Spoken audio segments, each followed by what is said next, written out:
So first ಅದಕ್ಕೆ ಪ್ರಶ್ನೆ, ಬಹಳಷ್ಟು ಜನಕ್ಕೆ ಏನಾಗುತ್ತೆ ಅಂದ್ರೆ ಕಂಫರ್ಟ್ ಆಗಿದ್ದೀನಿ, ಯಾಕೆ ಬೇಕು ನನ್ಗೆ ಎಕ್ಸ್ಟ್ರಾ ರೆಸ್ಪಾನ್ಸಿಬಿಲಿಟೀಸ್, ಹೇಗಿದ್ರು ಗಂಡನ ಮನೆಗೆ ಬಂದ್ವಿ. ಫಸ್ಟ್ ಗಂಡನ ಮನೆಗೆ ಬಂದಾಗ ಸ್ವಲ್ಪ ಡಿಸ್ಕಂಫರ್ಟ್ ಇದ್ದೇ ಇರುತ್ತೆ. ಎಷ್ಟೋ ಸಾರಿ ಗಂಡನ ಬಿಸ್ನೆಸ್ ನ ಅರ್ಥ ಮಾಡ್ಕೊಳಕ್ಕೆ ಹೋಗಲ್ಲ, ಅವ್ರ ದುಡಿಮೆ ಏನು ಇದಿಲ್ಲ. ಇಲ್ಲಿ ನೀವು ಮ್ಯಾನೇಜಿಂಗ್ ಪಾರ್ಟ್ನರ್ ಆಗಿ ಅವ್ರ ಜೊತೆಗೆ ಬಿಸ್ನೆಸ್ ನ ನಡೆಸೋದಕ್ಕೆ ನಿರ್ಧಾರ ಮಾಡೋದಕ್ಕೆ ಕಾರಣ ಏನು? ಅವ್ರಿಗೆ ಹುಷಾರಿಲ್ಲದೆ ಇದ್ದಿದ್ದೇ ಒಂದು ಕಾರಣ, ಅಥವಾ ಬೇರೆ ಏನಾದ್ರು ನಿಮ್ಗೆ ನನ್ಗೂ ಕೂಡ ಆಸಕ್ತಿ ಇತ್ತು ಅಂದ್ರೆ ಯಾಕೆ? ಹುಷಾರಿಲ್ಲ ಅಂದ್ರೆ ಅವ್ರು ಜಸ್ಟ್ ಲೆಗ್ ಸ್ಪ್ರೇನ್ ಮಾಡ್ಕೊಂಡಿದ್ರು ಅಷ್ಟೇ. ಇಲ್ಲ, ನನ್ಗೆ ಇಂಟ್ರೆಸ್ಟ್ ಮೊದ್ಲಿಂದಾನು ಇತ್ತು. ನಮ್ದು ಆಕ್ಚುಲಿ ಮೊದ್ಲಿಂದಾನು ಫ್ಯಾಮಿಲಿ ಬಿಸ್ನೆಸ್ ಇತ್ತಿದ್ದು. ಬಟ್ ಅದೇ ಬರೀ ಮನೆ ಗಂಡಸರು ಮಾತ್ರ ನೋಡ್ಕೊಳ್ತಾ ಇದ್ರು ಬಿಸ್ನೆಸ್. ಅವ್ರಿಗೆ ಎಕ್ಸಾಕ್ಟ್ಲಿ ಗೊತ್ತಿರ್ಲಿಲ್ಲ ಆಸ್ ಅ ವಿಮೆನ್ ಏನ್ ಕಾಂಟ್ರಿಬ್ಯೂಷನ್ ಮಾಡ್ಬೋದು ಅಂತ ಹೇಳ್ಬಿಟ್ಟು. ಹಾಗಾಗಿ ಸ್ವಲ್ಪ ಡೌಟ್ಫುಲ್ ಇದ್ರು ಅವರು. ಬಟ್ ಗ್ರಾಜುಲಿ ನಾನ್ ಮಾಡೋ ಕಾಂಟ್ರಿಬ್ಯೂಷನ್ ನೋಡ್ಬಿಟ್ಟು ನಾನ್ ಒಂಥರ ಬಿಸ್ನೆಸ್ ಇಂಟಗ್ರಲ್ ಪಾರ್ಟ್ ಆದೆ ಹಾಗೆ. ಬಟ್ ಮನೇಲಿ ಕೂತ್ಕೊಳ್ಳೋ ಇಂಟೆನ್ಷನ್ ಯಾವತ್ತೂ ಇರ್ಲಿಲ್ಲ ನಂದು. ಅಂದ್ರೆ ನನ್ಗೆ ಟೈಮ್ ವೇಸ್ಟ್ ಮಾಡೋದು ಇಷ್ಟ ಇಲ್ಲ, ಆದಷ್ಟು ಪ್ರೊಡಕ್ಟಿವ್ ಆಗಿ ಟೈಮ್ ಯುಟಿಲೈಸ್ ಮಾಡ್ಬೇಕು ಅಂತ ನನ್ ಮನ್ಸು ಮೊದ್ಲಿಂದ. ಬಟ್ ಕಾರ್ಪೊರೇಟ್ ಜಾಬು ಇಂಟ್ರೆಸ್ಟ್ ಇರ್ಲಿಲ್ಲ, ಯಾಕಂದ್ರೆ ಅದು ಕಾರ್ಪೊರೇಟ್ ಜಾಬ್ ನಾನು ಬ್ಯಾಂಗ್ಳೂರಲ್ಲಿ ಇದ್ ನೋಡಿದ್ದೀನಿ. ತುಂಬಾ ಹೆಕ್ಟಿಕ್ ಇರುತ್ತೆ ಲೈಫ್, ಮತ್ತೆ ಫ್ಯಾಮಿಲಿ ಟೈಮ್ ಕೊಡ್ಲಿಕ್ಕೆ ಆಗೋದಿಲ್ಲ. ಸೊ ನನ್ಗೆ ಯಾವ ತರದ್ ವರ್ಕ್ ಬೇಕಿತ್ತು ಅಂದ್ರೆ ಫ್ಯಾಮಿಲಿ ಅಂಡ್ ವರ್ಕ್ ಎರಡು ಬ್ಯಾಲೆನ್ಸ್ ಅಲ್ಲಿ ಹೋಗ್ಬೇಕು, ಮತ್ತೆ ಟೈಮ್ ತುಂಬಾ ಪ್ರೊಡಕ್ಟಿವ್ ಆಗಿ ಯೂಸ್ ಮಾಡ್ಬೇಕು ಅಂತ ಹೇಳ್ಬಿಟ್ಟು ಹಾಗೆ. Very nice, very nice. So ಈಗ ನೀವು ಬಿಸ್ನೆಸ್ ಬಂದ್ಮೇಲೆ, ಈಗ ನಿಮ್ಮ ಮಾವನವರು ನಿಮ್ಮ ಹಸ್ಬೆಂಡು ಅವ್ರ ಬಿಸ್ನೆಸ್ ನ ನಡೆಸ್ತಿದ್ರು, ಬಟ್ ನೀವು ಬಿಸ್ನೆಸ್ ಬಂದ್ಮೇಲೆ ಬಿಸ್ನೆಸ್ ಅಲ್ಲಿ ಬದಲಾವಣೆಗಳನ್ನ ಏನೇನ್ ಮಾಡಿದಿರಿ, ಯಾವ್ಯಾವ ಬದಲಾವಣೆ ಮಾಡಿದಿರಿ ಒಂದೊಂದಾಗಿ ಹೇಳ್ಬೋದಾ? ಹಾ ಶೋರ್. ಈಗ ನಾನ್ ಆಕ್ಚುಲಿ ಇಂಜಿನಿಯರಿಂಗ್ ಆಗಿದ್ರಿಂದ ನನ್ಗೆ ಸಾಫ್ಟ್ವೇರ್ ಬ್ಯಾಕ್ ಗ್ರೌಂಡ್ ಸ್ವಲ್ಪ ಇತ್ತು. ಹಾಗಾಗಿ ಮೊದ್ಲು ಫಾರ್ಮುಲೇಷನ್ಸ್ ಎಲ್ಲ ಪೇಪರ್ ಮೇಲೆ ಆಗ್ತಾ ಇತ್ತು. ಜಸ್ಟ್ ಕ್ಯಾಲ್ಕುಲೇಟರ್ ಇಟ್ಕೊಂಡು ಪೇಪರ್ ಅಲ್ಲಿ ಕ್ಯಾಲ್ಕುಲೇಷನ್ ಎಲ್ಲ ಮಾಡೋದು ಆ ತರ. ಸೊ ಫಾರ್ಮುಲೇಷನ್ ಅನ್ನೋದು most important thing in our industry. ಸುಮಾರೆಲ್ಲ ರಾ ಮೆಟೀರಿಯಲ್ಸ್ ಇರುತ್ತೆ, ಆ ರಾ ಮೆಟೀರಿಯಲ್ಸ್ ಅಲ್ಲಿ ಬೇರೆ ಬೇರೆ ನ್ಯೂಟ್ರಿಷನ್ ಇರುತ್ತೆ, ಅದೆಲ್ಲ ಬ್ಯಾಲೆನ್ಸ್ ಮಾಡ್ಬಿಟ್ಟು ನಾವು ಬರ್ಡ್ಸ್ ಕೊಡ್ಬೇಕು. ಬಟ್ ಅದು ಒಂದು ಪೆನ್ ಪೇಪರ್ ಇಟ್ಕೊಂಡು ಮಾಡೋದಂದ್ರೆ ಸುಮಾರು ಒಂದು 8-10 ಗಂಟೆ ಕೆಲಸ ಅಂತ ಹೇಳ್ಬೋದು. ಹಾಗೆ ತುಂಬಾ ಕಷ್ಟ ಆಗುತ್ತದೆ. ಆವಾಗ ನಾನು ಏನ್ ಮಾಡಿದೆ, ಎಕ್ಸೆಲ್ ಶೀಟ್ ಅಲ್ಲಿ ಎಲ್ಲ ಡಾಟಾಸ್ ಎಲ್ಲ ಎಂಟ್ರಿ ಮಾಡ್ಬಿಟ್ಟು just within an hour formulate ಮಾಡೋ ತರ ಮಾಡ್ಕೊಟ್ಟಿದ್ದೆ ಇನಿಷಿಯಲಿ. ಆಮೇಲೆ ಅದು ಒಂದು ಸಾಫ್ಟ್ವೇರ್ ಇತ್ತು, ಇಕೋಮಿಕ್ಸ್ ಅಂತ ಹೇಳ್ಬಿಟ್ಟು, ಹೈದರಾಬಾದ್ ಬೇಸ್ಡ್. ಅದರಿಂದ ತುಂಬಾ ಬೆನಿಫಿಟ್ ಆಯ್ತು ನಮ್ಗೆ. ಅಂದ್ರೆ ಲೀಸ್ಟ್ ಕಾಸ್ಟ್ ಫಾರ್ಮುಲೇಷನ್, ಅಂದ್ರೆ same nutrition but at a very list cost ಮಾಡ್ಲಿಕ್ಕೆ ಶುರು ಮಾಡಿದ್ ನಾವು. ಹಾಗೆ ಅದು ತುಂಬಾ ಬೆನಿಫಿಟ್ ಆಯ್ತು ನಮ್ಗೆ. ಸೊ ಇದೇ ತರ ಮತ್ತೆ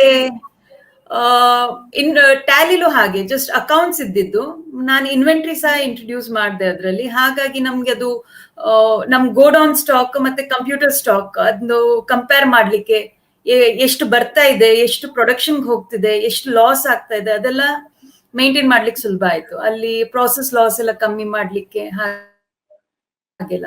so meeting procedures basically software introduce ಮಾಡಿದೆ ಅಂತ ಹೇಳ್ಬೋದು ಹಾಗೆ. Very nice. ಸೊ ನೀವೀಗ ಮೊಟ್ಟೆ ಕೋಳಿ ಮತ್ತೆ ಮಾಂಸದ ಕೋಳಿ ಎರಡೂ ಮಾಡ್ತಿದ್ದೀರಾ, ಅಥವಾ ಬರೀ ಮಾಂಸದ ಕೋಳಿಯನ್ನು ಮಾತ್ರನಾ?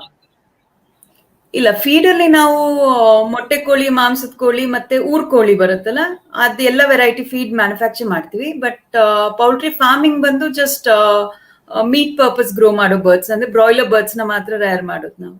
ಈಗ ನಿಮ್ಮ ಬಿಸ್ನೆಸ್ ಅಲ್ಲಿ ಎಷ್ಟು ಪರ್ಸೆಂಟೇಜ್ ರೆವೆನ್ಯೂ ನಿಮ್ಗೆ ಫೀಡ್ ಇಂದ ಬರುತ್ತೆ, ಎಷ್ಟು ಪರ್ಸೆಂಟೇಜ್ ರೆವೆನ್ಯೂ ನಿಮ್ಗೆ ಈ ಕೋಳಿ ಪೌಲ್ಟ್ರಿ ಫಾರ್ಮ್ ಇಂದ ಬರುತ್ತೆ? ರೇಷಿಯೋ ಕೇಳ್ತಿದ್ದೀರಾ? ರೇಷಿಯೋ ಕೇಳ್ತಿದ್ದೀನಿ. ಓಕೆ, ರೇಷಿಯೋ ಅಂದ್ರೆ ಇಟ್ಸ್ ಅರೌಂಡ್ 1:5 ಅಂತ ಹೇಳ್ಬೋದು ಸದ್ಯಕ್ಕೆ. ಅಂದ್ರೆ feed farm 5 is feed, 1 is farm. Okay, ಅಂದ್ರೆ 100 ರೂಪಾಯಿ ರೆವೆನ್ಯೂ ಜಸ್ಟ್ ಅಂದಾಜ. ಓಕೆ, 100 ರೂಪಾಯಿ ರೆವೆನ್ಯೂ ಬರ್ತಿದ್ರೆ ಆಲ್ಮೋಸ್ಟ್ 84-85 ರೂಪೀಸ್ ನಿಮ್ಗೆ ಫೀಡ್ ಇಂದ ಬರುತ್ತೆ. ಇನ್ನು ಉಳಿದ 15-16 ರೂಪಾಯಿ ನಿಮ್ಗೆ. ಹೌದು, ಬಟ್ ಅದು ಅಗೇನ್ ಅಂದ್ರೆ ಎಕ್ಸಾಕ್ಟ್ಲಿ ಹೇಳಲಿಕ್ಕೆ ಆಗೋದಿಲ್ಲ, ತುಂಬಾ ಫ್ಯಾಕ್ಟರ್ಸ್ ಬರುತ್ತೆ ಅದ್ರಲ್ಲಿ. ಈಗ ರಾ ಮೆಟೀರಿಯಲ್ ರೇಟ್ಸ್ ಇನ್ಕ್ರೀಸ್ ಆಗ್ತಾ ಇದೆ. ಸೊ ಈಗ ಆಲ್ಮೋಸ್ಟ್ ನೆಕ್ ಟು ನೆಕ್ ನಡೀತಾ ಇದೆ. ಅಂದ್ರೆ ನಮ್ದು ಪ್ರೊಡಕ್ಷನ್ ಕಾಸ್ಟ್ ಮತ್ತೆ ಸೆಲ್ಲಿಂಗ್ ಪ್ರೈಸ್, ಅಂದ್ರೆ ನಮಗೂ ಗೊತ್ತಾಗುತ್ತೆ ಫಾರ್ಮರ್ಸ್ಗೆ ಎಷ್ಟು ಬರ್ಡನ್ ಇದೆ ಅಂತ ಹೇಳ್ಬಿಟ್ಟು. ಸೊ ಒಂದೇ ಸಲ ಜಾಸ್ತಿ ಮಾಡೋದಿಲ್ಲ ನಾವು ಫೀಡ್ ಪ್ರೈಸ್ ಎಲ್ಲ, ಆ ತರ ಎಲ್ಲ. ಸೊ ಸಿಚುವೇಶನ್ಸ್ ನೋಡ್ಬಿಟ್ಟು ಹಾಗೆ at present it's very exactly ಅಂತ ಹೇಳಲಿಕ್ಕೆ ಆಗುದಿಲ್ಲ. ನಿಮ್ಮ ಹತ್ರ ನಿಮ್ಮ ಈಗ ಪೌಲ್ಟ್ರಿ ಫಾರ್ಮ್ ಅಲ್ಲಿ ಎಷ್ಟು ಸಾವಿರ ಕೋಳಿಗಳನ್ನ ಸಾಕ್ತೀರಿ ಒಂದು ಬ್ಯಾಚ್ ಅಲ್ಲಿ? ಅಥವಾ ನಿಮ್ಮ ಕೆಪಾಸಿಟಿ ಎಷ್ಟಿದೆ? ನಮ್ಮ ಹತ್ರ 2 ಶೆಡ್ ಇದೆ, 12,000 ಸ್ಕ್ವೇರ್ ಫೀಟ್ 2 ಪೌಲ್ಟ್ರಿ ಫಾರ್ಮ್ಸ್.